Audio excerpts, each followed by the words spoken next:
ڕێکەوتی دەی خەزەڵوەری ساڵی 1358 هەتاوی ستونێک لە هێزەکانی کۆماری ئیسلامی هێرشیان کردە سەر شاری بانە و ئەم شارەیان خستە ژێر ئاگری چەکی قورس و سووکی خۆیانەوە. پێشمەرگەکانی کوردستان و هێزی بەرگری لە دەرەوەی شاری بانە بەرەنگاری ئەم هێرشە بوون. لە ئاکامدا 13 ماشێنی هێزەکانی کۆماری ئیسلامی لە ناو چوون و چەک و تەقەمەنیەکی بەرچاو کەوتە دەست پێشمەرگەکانەوە. بەداخەوە لەم شەڕەدا دوو پێشمەرگەی فیداکاری کۆمەڵە بە ناوەکانی هاوڕێ ئەحمەد قادری و هاوڕێ ئیبراهیم مستەفازادە لە هێزی بەرگری کۆمەڵە گیانی ئازیزیان بەخت کرد. بەشێک لە ستونەکە لە کاتی چوونە ناو شار تەقەیان لە خەڵکی ئەم شارە کرد و دەیان کەس لە خەڵکی بێتاوان گیانیان بەخت کرد. بەڵام ئەم کردەوە نامرۆڤانەی هێزە سەرکوتگەرەکانی کۆماری ئیسلامی لەلایەن هێزی پێشمەرگەی کوردستان وەڵام درایەوە و لە ئەنجامدا 38 ماشێنی تری سەرکوتگەران لە ناوچوو دەیان کەسیشیان لێکوژرا. لە جەریانی ئەم شەڕەدا پێشمەرگەیەکی دیکەی کۆمەڵە بە ناوی هاوڕێ عەبدوڵڵاه ڕەحمانپور گیانی ئازیزی بەخت کرد. هاوڕێ ئەحمەد قادری، هاوڕێ ئیبراهیم مستەفازادە، هاوڕێ عەبدوڵڵاه ڕەحمانپور خەڵکی ناوچەی بانە بوو.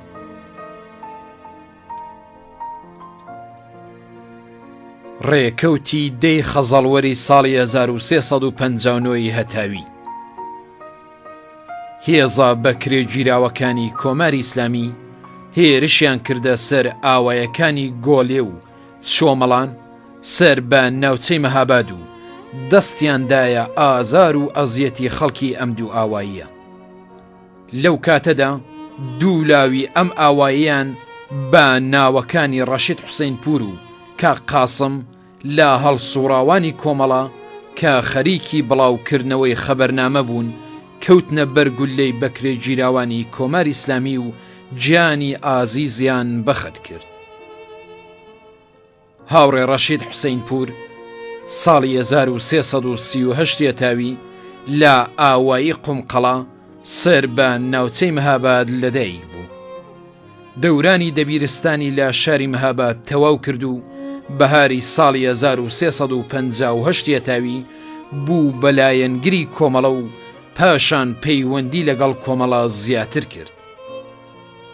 هاوینی ساڵی 1359 هەتاوی لە مانگرتنی کوورەخانەکانی ناوچەکە ڕۆڵی بەرچاوی جێڕا.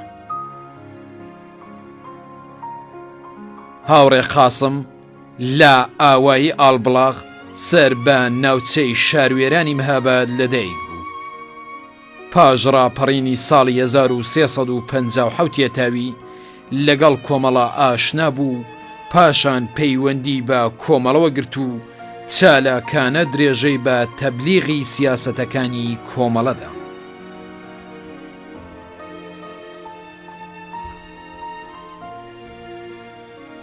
ڕێکەوتی دەی خەزەڵوەری ساڵی 1361 هەتاوی لە ئاوایی ئاجیکەند سەر بە شاری بۆکان یەکەم دەستەی پێشمەرگەی ژنانی کۆمەڵە لە ڕێو ڕەسمێکدا بە بەشداری هێزی پێشمەرگە و خەڵکی ئاوایی و دەوروبەر بەڕەسمی بوون بە پێشمەرگەی کۆمەڵە.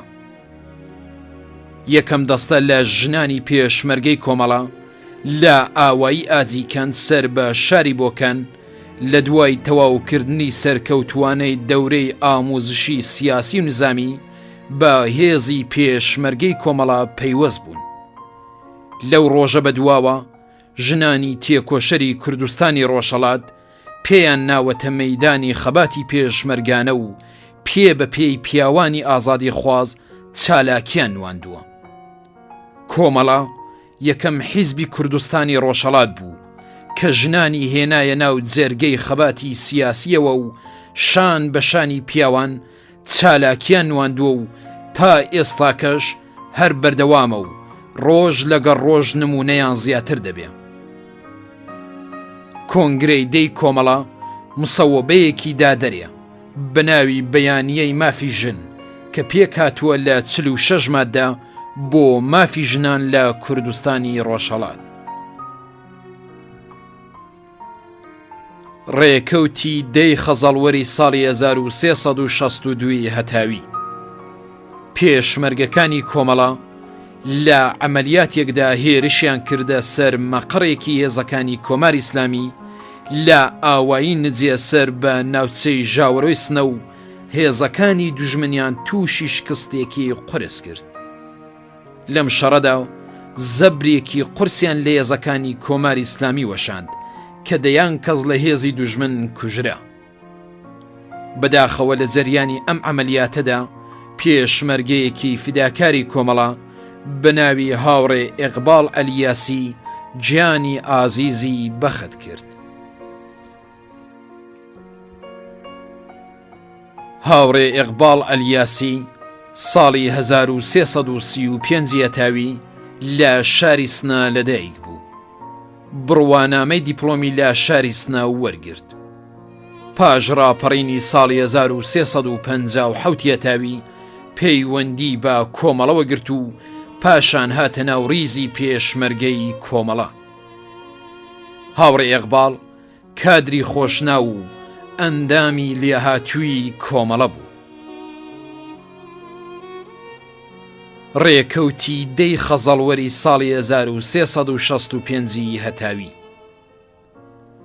هاوڕێ عەبدوڵڵاه پاشایی ناسراو بە عەباسی دەرەشێخان بەرەندامی کۆمەڵە لە ئاوایی دەرازب لە بەشی قەرەتوورەی ناوچەی دیواندەرە لە حاڵێکدا کە بریندار ببوو کەوتە بەر هێرشی دڕندانەی بەکرێگیراوانی ڕژیم و گیانی ئازیزی بەخت کرد. هاوڕێ عەبدوڵڵاه پاشایی لە ئاوایی دەرەشێخان سەر بە سەرشیوی سەقەز لەدایک بوو. ساڵی 1362 هەتاوی هاتە ناو ڕیزی پێشمەرگەی کۆمەڵە و ساڵی 1365 هەتاوی بوو بە ئەندامی کۆمەڵە.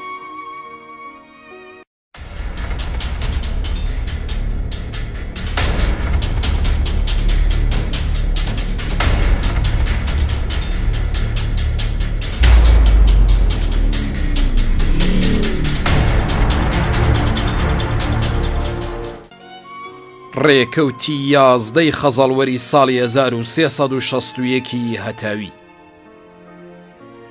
لە زنجیرە شەڕی قارەمانانەی پێشمەرگەکانی کۆمەڵە بۆ پارێزگاری لە جادەی سەردەشخانێ پێشمەرگەیەکی فیداکاری کۆمەڵە بەناوی هاوڕێ سەلاح ریاضی کەوتە بەر پڕیشکی خۆمپارەی بەکرێگیراوانی کۆماری ئیسلامی و گیانی ئازیزی بەخت کرد. هاوڕێ سەلاح ریاضی ساڵی 1337 هەتاوی لە شاری بانا لەدایک بوو.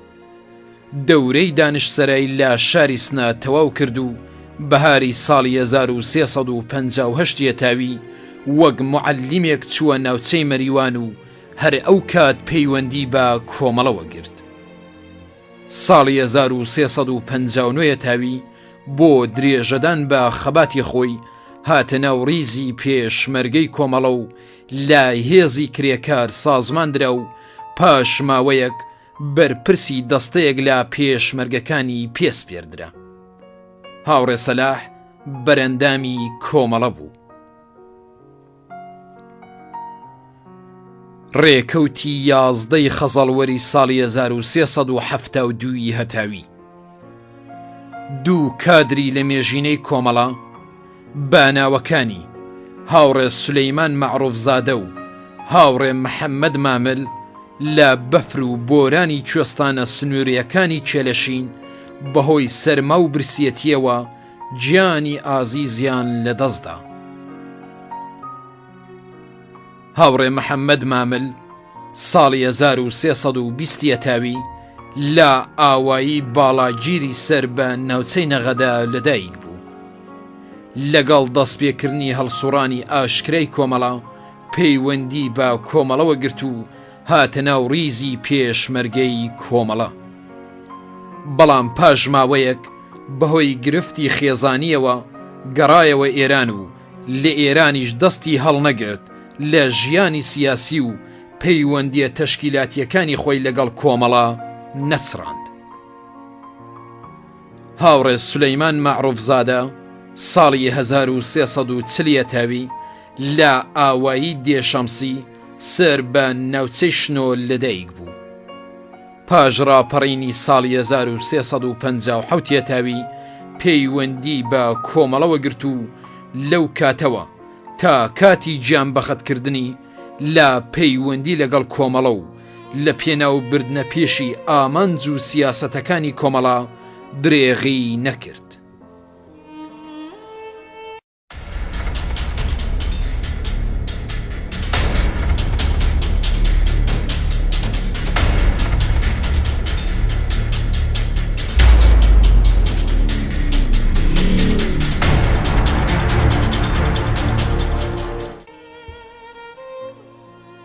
ڕێکەوتی 12 خەزەڵوەری ساڵی 1358 هەتاوی ستونێک لە هێزەکانی کۆماری ئیسلامی هێرشیان کردە سەر ناوچەی سەرشیوی مەریوان و پێشمەرگەکانی کۆمەڵە لە نێوان ئاوایەکانی گومارە لەنگ و چنارە بەرەنگاری ئەم هێرشە بوون و دوای نواندنی ئازایەتێکی کەمیێنە زەبرێکی قورسیان لە هێزەکانی ڕژیمۆشان. لە جەریانی ئەم هێرشەدا هاوڕێ حوسێن ساڵحزادە ناسراو بە لالەمینە بریندار بوو پاش ڕۆژێک لە ئاوایی ڕەشەدێ بەهۆی کاری بوونی برینەکەی گیانی ئازیزی بەخەت کرد. هاوڕێ حوسێن ساڵحزادە ساڵی 1340 هەتاوی لە ئاوایی حەسەناوڵە سەر بە ناوچەی مەریوان لەدایک بوو. پاش ڕاپەڕین پەیوەندی بە کۆمەڵەوە گرت. هاوڕێ حوسێن یەکێک لە دامەزرێنەرانی هەڵسوڕاوانی بنکەی خوێندکارانی مەریوان بوو. ڕێکەوتی 12 خەزەڵوەری ساڵی 1364 هەتاوی هاوڕێ مەحەممەد مینایی ناسراو بە حەمەی لەگز ئەندامی لێهاتووی کۆمەڵە لە جەریانی شەڕی ناوخۆیی لە کوردستانی ڕۆژهەڵات لە ئاوایی مێرگە نەخشینە سەر بە ناوچەی سەقەز گیانی ئازیزی بۆ دیفاع لە ئامانجە بەرزەکانی کۆمەڵە بەخەت کرد. هاوڕێ مەحەممەد مینایی ناسراو بە حەمەی لەگز ساڵی 1342 تاوی لە ئاوایی لەگز سەر بە ناوچەی چۆمی مەجیدخانی بۆکان لەدایک بوو. ساڵەکانی 1358 هەتاوی و 1359 هەتاوی وەک هەڵسوڕاوێکی ڕیزەکانی تەشکیلاتی نێنی کۆمەڵە لە ئاوایەکەی خۆیان درێژەی بە چالاکی سیاسیدا. پاییزی ساڵی 1360 تاوی هاتە ناو ڕیزی پێشمەرگەی کۆمەڵە و هاوینی ساڵی 1362 تاوی بوو بە بەرەندامی کۆمەڵە و دواتریش بوو بە فەرماندەی دەستەیەک لە پێشمەرگەکانی کۆمەڵە. هاوڕێ محەممەد وەک فەرماندەیەکی جەسوور لە زۆربەی شەڕەکانی ناوچەی موکریان بەشداری کرد.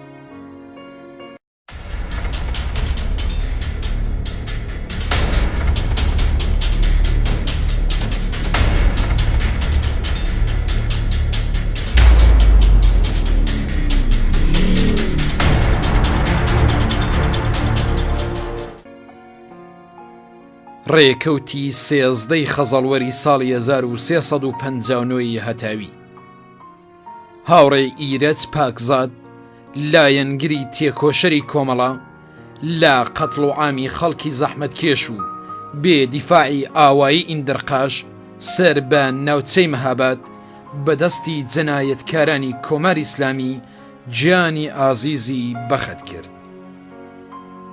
هاوڕێ ئیرەج پاکزاد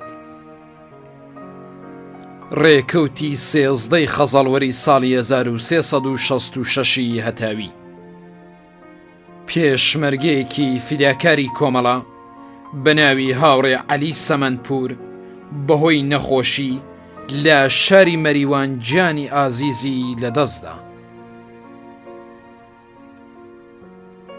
هاوڕێ عەلی سەمەندپور ناسراو بە مامەلی ئاغا لە ئاوایی کەمەک ئەسەدابادی هەمەدان لەدایک بوو. لە سەردەمی ڕەزاخان ڕاپێچی سەربازی کرا و ماوەی سەربازی خۆی لە مەریوان بردەسەر و پاشان هەر لە مەریوان کە ئەو کات ئاوایەکی بچووک بوو مایەوە. ساڵی 1358 تاوی بە شێوەیەکی چەکدارانە لە ستادی دیموکراتیکی حفاظەت لە شاری مەریوان درێژەی بە هەڵسوڕانی خۆیدا و لە پێکێنانی دەسەڵاتی دیموکراتیکی خەڵک دەوری بەرچاوی نیشاندا. پاشان لە پێکێنانی یەکێتی جوتیاران چالاکانە هەڵسوڕا و دەوری نواند و لە هاندانی زەحمەت کێشان بۆ پەیوەستبوون بەم یەکێتیەوە دەوری بەرچاوی نوان. لە دەورەی یەکەمی بزوتنەوەی شۆڕش گێڕانەی کوردستان لە شار مایەوە و بۆ ماوەیەک لەلایەن هێزەکانی ڕژیمەوە گیرا و زیندانی کرا.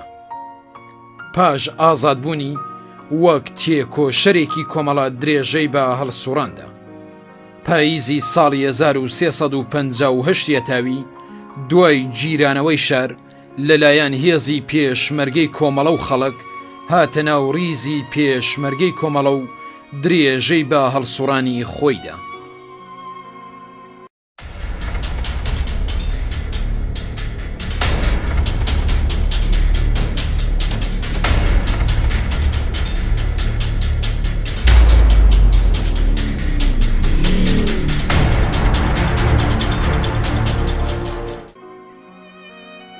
ڕێکەوتی چاردەی خەزەڵوەری ساڵی 1363 هەتاوی هێرشی هێزەکانی کۆماری ئیسلامی بۆ سەر بەشی برادۆستی ناوچەی ورمێ لەگەڵ مقاومەت و بەرەنگاری پێشمەرگەکانی کۆمەڵە لە گوردانی 22 ورمێ ڕووبەڕوو بوونەوە و پاش شەڕێکی قرس ئەم هێرشەیان تێکشکاند و وێڕای بەدیلگرتنی چەند کەس لە بەکرێ گیراوان ژمارەیەک چەک و تەقەمەنی کەوتە دەست پێشمەرگەکانی کۆمەڵە. لە جەریانی ئەم شەڕەدا پێشمەرگەیەکی فیداکاری کۆمەڵە بە ناوی هاوڕێ محەممەد حوسەینی گیانی ئازیزی بەخت کرد.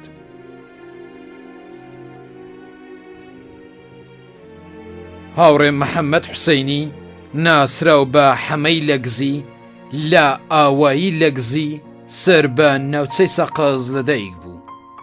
ساڵی 1362 تاوی هاتە ناو ریزی پێشمەرگەی کۆمەڵە و لە دەیان شەڕ و عەمەلیاتی پێشمەرگەکانی کۆمەڵە بەشداری کرد. ڕێکەوتی چاردەی خەزەڵوەری ساڵی 1366 هەتاوی پێشمەرگەیەکی فیداکاری کۆمەڵە بە ناوی هاوڕێ کەماڵ قوتبی بەهۆی نەخۆشیەوە لە وڵاتی ئەڵمان گیانی ئازیزی لەدەستدا. هاوڕێ کەماڵ قوتبی لە شاری سنا لەدایک بوو. لە کاتی فعالیەتی نهێنی کۆمەڵە لە شاری سنە لەگەڵ هاوڕێیانی کۆمەڵە ئاشنا بوو. ساڵی 1362 تاوی بەرپرسی سیاسی گوردانی نەکەرۆز و پاشان بوو بە بەرپرسی سیاسی گوردانی چیە. هاوڕێ کەماڵ ڕوخسارێکی ناسراوی سنە و دەور و بەری و کادرێکی لێهاتووی کۆمەڵە بوو.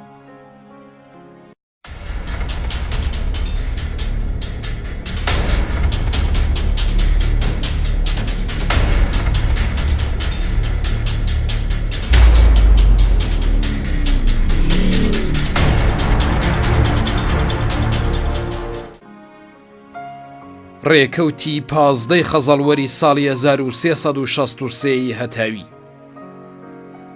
لە بەرپەرزدانەوەی هێرشی هێزەکانی کۆماری ئیسلامی بۆ سەر ناوچەی قاڵقاڵی دیواندەرە پێشمەرگەیەکی فیداکاری کۆمەڵە بە ناوی هاوڕێ مەنسوور باقری لە ئاوایی گوڵانە سەر بە ناوچەی دیواندەرە گیانی ئازیزی بەخت کرد. هاوڕێ مەنسوور باقری ناسراو بە مەنسوور غەیاساوە ساڵی 1345 هەتاوی لە ئاوایی غەیاساوە سەر بە ناوچەی دیواندەرە لەدایک بوو.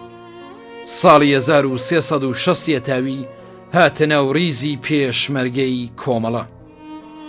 لە دەیان شەڕی ناوچەی دیواندەرە چالاکانە بەشداری کرد.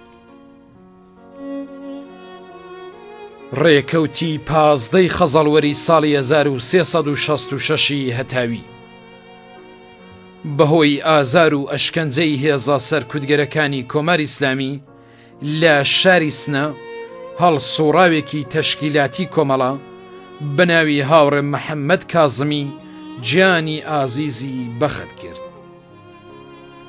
هاوڕێ محەممەد کازمی باوکی شەهید ئێقباڵ کازمی ساڵی 1370 هەتاوی لە شاری سنە لەدایک بوو. لە شۆڕشی ساڵی 1350 هەتاوی چالاکانە بەشداری کرد و پاشان پەیوەندی بە تەشکیلاتی کۆمەڵەوە گرت و وەک هەڵسوڕاوێک درێژەی بە ژیانی سیاسیدا.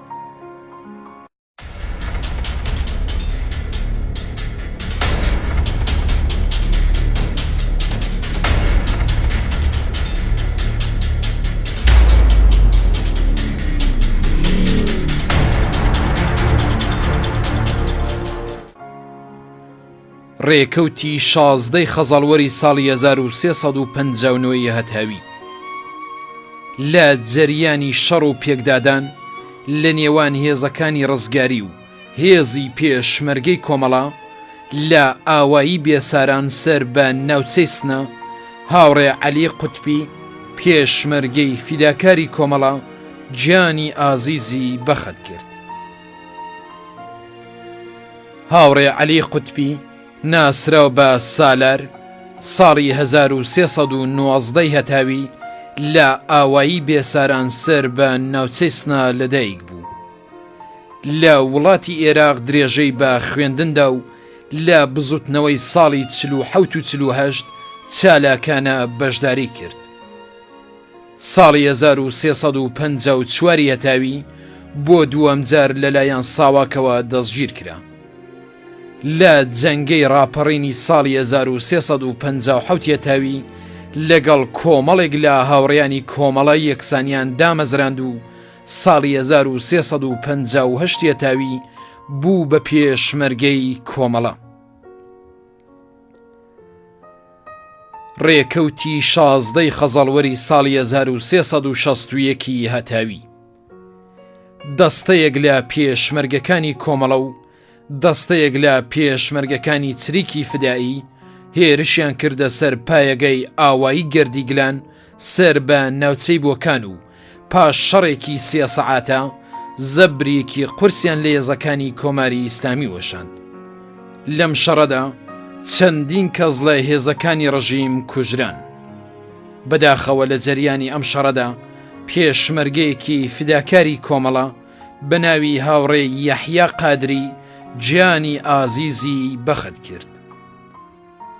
هاوڕێ یەحیا قادری ساڵی 1343 هەتاوی لە ئاوایی ئێرانشا سەر بە ناوچەی سەقەز لەدایک بوو. پاش تەواوکردنی دەورەی سەرەتایی و ناوەندی لە ئێرانشا بۆ درێژەدان بە خوێندن چووە شاری سنە. لە شەڕی نەورۆزی خوێناوی سنە چالاکانە بەشداری کرد و لە کاتی پێکاتنی جەمعیەتەکان بە بڕیاری کۆمەڵە گەڕاوە سەقز و لەوێ درێژەی بە چالاکیدا. زستانی ساڵی 1360 هەتاوی هاتە ناو ریزی پێشمەرگەی کۆمەڵە و ڕێی خەباتی چەکدارانەی گرتەبەر. پاش ماوەیەک بوو بە بەرپرسی سیاسی دەستەیەک لە پێشمەرگەکانی کۆمەڵە. ڕێکەوتی 16 خەزەڵوەری ساڵی 1391 هەتاوی تێکۆشەرێکی کۆمەڵە بەناوی هاوڕێ ئەسعەد ئەمیری زەرزا لە شاری هەولێر بە شێوەیەکی گوماناوی بەدەستی کەسانی نەناسرا و بە زەبری چەقۆ گیانی ئازیزی بەخت کرد.